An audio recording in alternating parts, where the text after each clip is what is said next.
So you got to the point in your business where you feel like you're in the right place to hire a media buyer. Well, let me tell you that for the majority of you, that is the worst decision that you could possibly make right now. And yes, I realize, and in this video, I will be covering how to find and hire the best media buyers.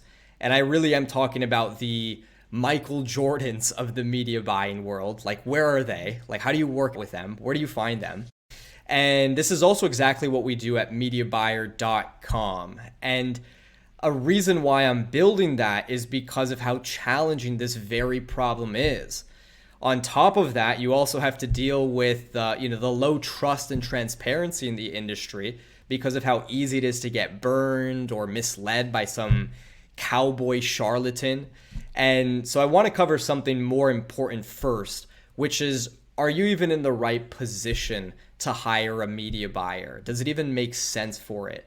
And I almost feel obligated to tell you this because, again, mishiring an agency or a media buyer is so costly and expensive and such a headache. So, I mean, talk to most business owners who have run ads at scale, and 9 times out of 10, they're going to tell you horror stories of how many different agencies and, advertising folks have, burned them before or, completely misled them. And I'll make other videos where I go really in depth on just this topic, but I want to give you the quick synopsis so that you can be on your way. And that is with a very simple analogy. Look, before you go trying to hire Michael Schumacher or like the world's best race car driver, you first need to have a working fast vehicle. If you gave Michael Schumacher a tractor, or if you didn't even have a vehicle to begin with, you're shooting yourself in the foot before you even start. And in other words, you need to first have a working business, a proven product offering, and a high converting funnel. Those are kind of like the fundamentals at its core. And if you don't have the fundamentals down, you're making it significantly harder for yourself to hire a really good media buyer. That's where you also open yourself up to getting burned or, just having somebody just say that they can get you any type of result when they actually can't. And that's because media buyers just scale what's already working.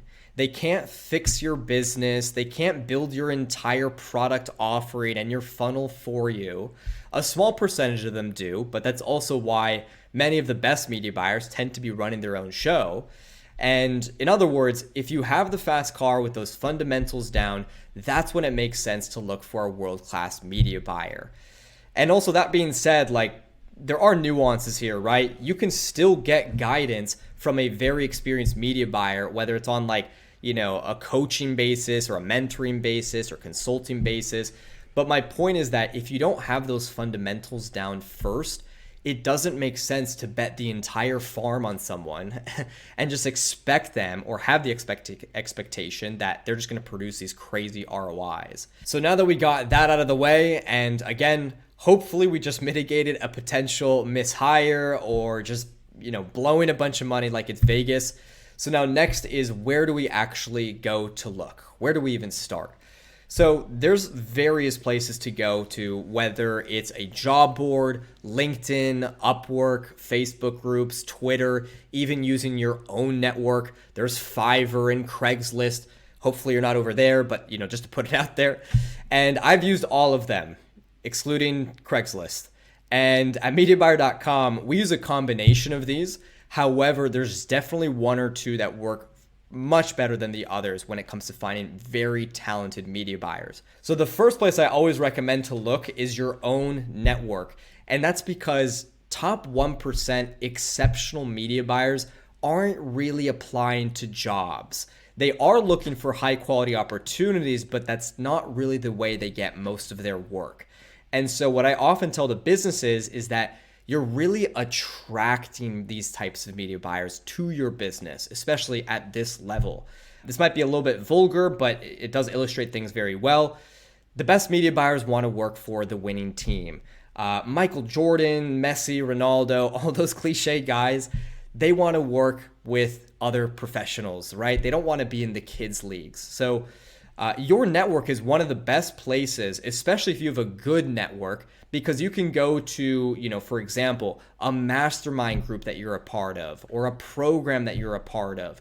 You can go to some type of high level community or something like that, or even ask people within your network who are, again, a few steps further than you, and ask who they use for their media buying or who they've heard good things from. For me personally, for example, Hyros, which is an ad tracking software, and the community over there, I've met a ton of amazing, incredible media buyers through that. So that's the first place I always recommend to go first. The second one is actually kind of alluding on that last point there, which is scouting communities. If you don't have a grandiose network, then you can also go to where media buyers and high-level digital marketers hang out. And that could be a multitude of different places, whether it's Facebook groups, Telegram groups, Discord, even Twitter, even Reddit communities or school groups I've seen, where a bunch of media buyers and marketers will hang out. So you want to try to find where the best ones in your industry are congregating and try to go to those places. So you can simply start just posting in these groups or in these communities, and remember, you don't want to get spammy with this, just post your entire job. You might get kicked for spam or something like that, but you can very simply just ask around who has recommendations for media buyers, who's gotten good results in this industry from media buyers, and you'll probably start getting quite a few different names. Now, it's also very important to gauge the quality of the group, because naturally, if you're a part of a group where, for example, is a beginner drop shipping course or a beginner SMMA course, nothing wrong with that, but you have to realistically look at that and go, okay, top 1% media buyers are probably not going to be hanging out in these beginner groups as much. That's why, again, if you can tap into a mastermind group or, again, a high-level program that's, based around marketing or ads, that's a very good place to start in my eyes. And by the way, that's also the reason why people will pay $40,000 to join some mastermind group.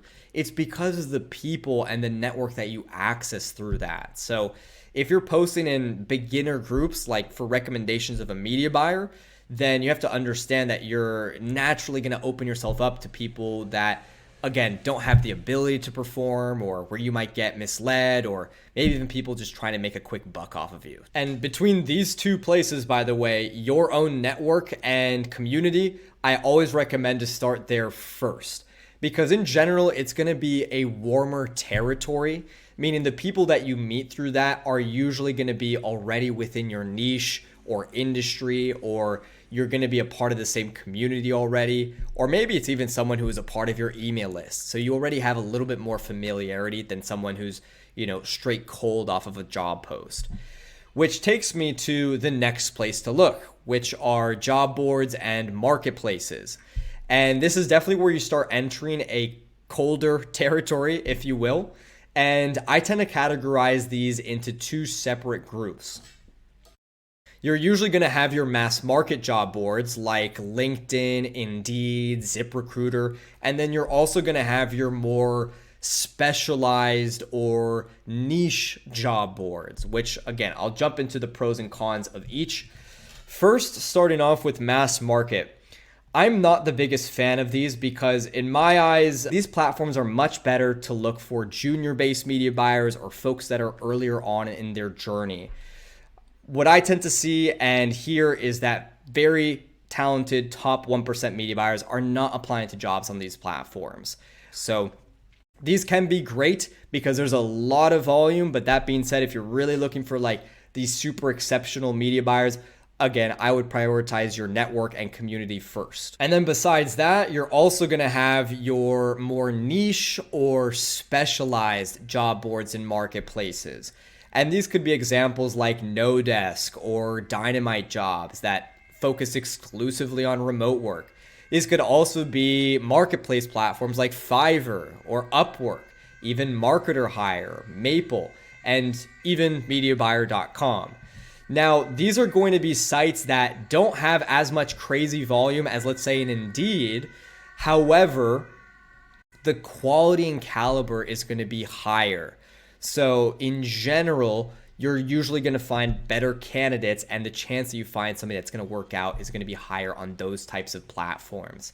So you can go use them for yourself. I've used all of them out there. I tend to, frankly, I built MediaBuyer.com because none of these serve my needs. But if you do use these platforms, I'd recommend really make sure that you have a good job post put together and feature the job as well. So these types of job board sites, they're not always my favorite. I think especially places like Upwork, they are crazy saturated, but nevertheless, it is a place where you can consistently find high quality media buyers. But we're not done on these platforms just yet because we have to post a job. And this is actually one of the most important parts because this kind of makes or breaks whether someone is even attracted to apply to the job and wants to do that. So I'll make another video where I go really in depth about this because there's a lot of fun nuances that we can explore. However, the high level overview is this. Really what you're doing with these job posts is you're selling yourself. You're selling your company, your mission, your vision, and everything that you do to potential candidates. So you have to really think about how is your opportunity compelling? What's in it for the media buyer? And really try to answer that honestly from their frame. So of course, mention key responsibilities and benefits and compensation and whatnot, but really think about why would they choose you? Are you just another cookie cutter agency or another unprofitable e-com store? Or do you really have something exceptional and special going on? It's that difference which really helps attract to the very high quality media buyers out there. And let me pull up a really good example of a job post that we put together for Reendorse's team at consulting.com or Flow Research Collective. Now, I'm not going to go through this entire job post now. We'll save that for another time in another video. But I just want to pull out a couple things from even just the first couple sentences here. They say that they're a peak performance research and training organization studying the neuroscience of peak human performance focused on the state of flow. They've helped thousands of entrepreneurs and executives. They've been praised by the likes of Elon Musk, Tony Robbins. They're aiming to achieve 10 million in monthly sales by 2025. You can see that these are the things that are going to be very compelling and attractive for a very great media buyer. And notice as well how they don't even mention within the first few sentences here what they actually need. This is just telling why it'd be awesome to work for us. So this is what you have to keep in mind when you create your job post. And the good news here is that if you have an established business with a great product that's making people's lives better, this happens automatically or naturally. So it becomes very easy to attract very high quality media buyers out there. Now, once you've posted a job and you have some candidates, it's time to vet them and verify that they are who they say they are and that they're the real deal. Especially in our industry and digital marketing at large, it's not uncommon for people to overpromise or to deceive or mislead or lie or even just straight up fake their case studies or screenshots or results. I could literally go on and on, even give BS references. We've verified thousands of media buyers at MediaBuyer.com. So we've kind of seen it all. So 2 mantras or perspectives or frames that I want you to live by and tattoo on your forehead, on your dog, whatever you got to do to remember this. One is show, don't tell. The other is trust, but verify. So show, don't tell just means instead of having them tell you that they can do copywriting and XYZ other skills, just have them show you that. Have them write some copy for you or whatever it is that, it might be. And then trust but verify just means do your own due diligence. So no matter how much you trust the person or where the references came from, still try to verify as much as possible. You won't regret it. Now for this, I'd recommend talking to at least 3 to 5 references, ideally from a direct report like a former employer or even a former client of theirs, and try to stay as far away as possible from screenshots or anything that could be manipulated or faked. It happens, again, unfortunately, way more often than what you would expect. And this is, again, part of the motivation and the reason why we're starting MediaBuyer.com. Now, once you actually jump on the initial call with them, there's different schools of thoughts of how you can take these calls. I tend to look at it more as a culture fit type of call, or in other words, a vibe fit. You're trying to get an understanding of whether you guys would work together and whether, you guys have that synergy and that person would be a good fit for the team. So for this, you can literally just show them the mission statement and your values and kind of just say, what do you think? And then besides that, you can also go into your accounts and kind of explain your business better, what you guys are looking to do. But one of the most helpful things to do for a really good media buyer is just show them everything. Don't tell them, again, show them your entire business, your funnels, your creatives, your organization with the account structure, everything. Now, let's say you've gone through that, you've started to identify some really good candidates. The mistake most businesses make is that they just go with the first person that they had a good first call with. And I don't like doing that because, again, you open yourself up to getting burned, or at least you're asking for it at that point. So what you can do with your top candidates that you have is put them through a discovery project or a initial trial project. And that's really to get a sense of their thinking and see if they have that deeper level understanding and resonance with the role and your company and, ultimately how to grow it. So I'm a big fan of doing a mock audit for that reason, where they come in and just, again, do an audit of your business, your ads, your media buying, and see, where they believe they can take things. And something like this should only take 2 to 3 hours of the media buyer's time. So it's nothing crazy. And the idea is that this is what's going to help identify who is not a good fit, while also identifying who actually does have that deeper level understanding and resonance with what you guys are doing and where you're trying to go. So you can take the best candidate out of that and then actually put them in your ad account for an initial trial where they actually run the ads and, in other words, walk the walk. So for something like this, usually an initial trial will be 2 to 4 weeks. I like 2 weeks because I think that's a good way to even just test how it is to work with each other, like you and the media buyer. And then at the end of those 2 weeks or 4 weeks, that's when you look at your performances, see if you're trending in the right direction. And if things are not trending in the right direction, or if there's any red flags potentially, you pull the plug early so that you're not potentially dragging things out for months. And then, after 3 months having to realize like, oh shoot, it wasn't a good fit. Let me go try to find another media buyer. Let me go through the rigor again. Like, that's how you can avoid that mess. Just try to cut it as early as possible and set very clear KPIs. And that's pretty much it. So hopefully this was helpful to you on your journey, and I hope you don't get burned or accidentally mishire again. And by the way, if you want to skip all of these steps and all of the suffering and the headaches that are involved with this, there's a link below to go to mediabuyer.com where we'll just do this all for you.